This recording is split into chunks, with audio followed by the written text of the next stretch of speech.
আওয়ামী লীগ করার কারণে নড়াইলে ইউনিয়ন পরিষদের এক হিন্দু নারী সদস্যকে দলবদ্ধ ধর্ষণের অভিযোগ উঠেছে। ঘটনার 2 দিন পর বৃহস্পতিবার রাতে চিকিৎসাধীন অবস্থায় মারা গেছেন তিনি। তবে শুক্রবার বিষয়টি আলোচনায় আসলে এলাকায় তোলপাড় সৃষ্টি হয়েছে। রাজনৈতিক প্রতিহিংসার কারণে এমন ঘটনা ঘটিয়েছে স্থানীয় কতিপয় সন্ত্রাসী যারা বিএনপি রাজনীতির সাথে যুক্ত, এমন সংবাদ প্রকাশ করেছে ভারতের বেশ কয়েকটি গণমাধ্যম। শেখ হাসিনা সরকারের পতনের পর থেকেই এই সংখ্যালঘু নারী সদস্যকে হুমকি দিয়ে আসছিল স্থানীয় একজন বিএনপি নেতা।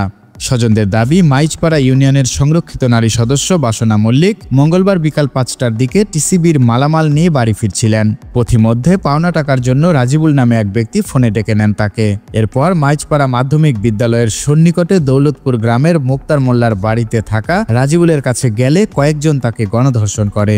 ঘটনাটি বাসনা মল্লিক সবাইকে জানানোর হুমকি দিলে তৎক্ষণাৎ মুখে বিষ ঢেলে দেয় অভিযুক্তরা। বাড়ি ফিরে ভয়ে কাউকে কিছু জানাননি ভুক্তভোগী। পরের দিন বুধবার অসুস্থ হয়ে পড়লে যশোর জেনারেল হাসপাতালে ভর্তি করা হলে চিকিৎসাধীন অবস্থায় মারা যান তিনি। মৃত্যুর আগে ছেলে ও পুত্রবধূর নিকট নির্যাতনের বর্ণনা ও জড়িতদের নাম বলে গেছেন তিনি। নিহতের পুত্রবধূ লিপি মল্লিক বলেন, মা রাতে বাড়িতে এসে শুয়ে পড়ে, রাত বেশি হলে অসুস্থ হয়ে বমি করতে শুরু করে। পরদিন যশোর হাসপাতালে নিয়ে যাই, চিকিৎসাধীন অবস্থায় শুক্রবার সকালের দিকে মারা যান তিনি। তিনি আরো বলেন, মা জানিয়েছে পাওনা টাকা দেওয়ার কথা বলে ডেকে নিয়ে যায়, তাকে কিছু খাইয়ে নির্যাতন করা হয়েছে। আমরা সুষ্ঠু তদন্ত করে এই ঘটনার বিচার চাই। এদেশে যারাই আওয়ামী লীগ করেছে তারা সবাই কি অপরাধী? আওয়ামী লীগ করার অপরাধে এভাবে ধর্ষণ করে হত্যা করার বিষয়ে নিন্দা প্রকাশ করেছেন স্থানীয় লোকজন। নিহতের ছেলে রিঙ্কু মল্লিক বলেন, আমার কাছে মা দুজনের নাম বলে গেছেন, তারা দুজন ছাড়া আরও অনেকে এ ঘটনা ঘটিয়েছে। মাইজপাড়া ইউনিয়নের ইউপি সদস্য আক্তার মোল্লা বলেন, আমরা ঘটনাটি ভুক্তভোগী নারী সদস্যের পরিবারের কাছ থেকে জেনেছি। এছাড়া যে বাড়িতে ঘটনা ঘটেছে তারাও বিষয়টির ব্যাপারে পুলিশকে তথ্য দিয়েছেন বলেও আমরা জানতে পেরেছি।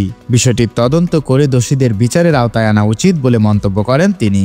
মাইজপাড়া ইউনিয়নের চেয়ারম্যান সফুরা খাতুন বলেন, আমার একজন জনপ্রতিনিধিকে নির্মমভাবে ধর্ষণ করে হত্যা করা হয়েছে। আমি ইউনিয়নবাসীর পক্ষ থেকে সঠিক তদন্ত করে দোষীদের বিচারের দাবি জানাচ্ছি।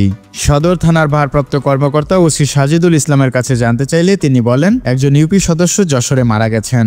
দুপুরে আমরা এমন সংবাদ পাই। বিষয়টি তদন্ত করে আইনগত ব্যবস্থা গ্রহণ করা হবে বলেও জানান তিনি। আইজামান চমক, নিউজ ডেস্ক, ঢাকা।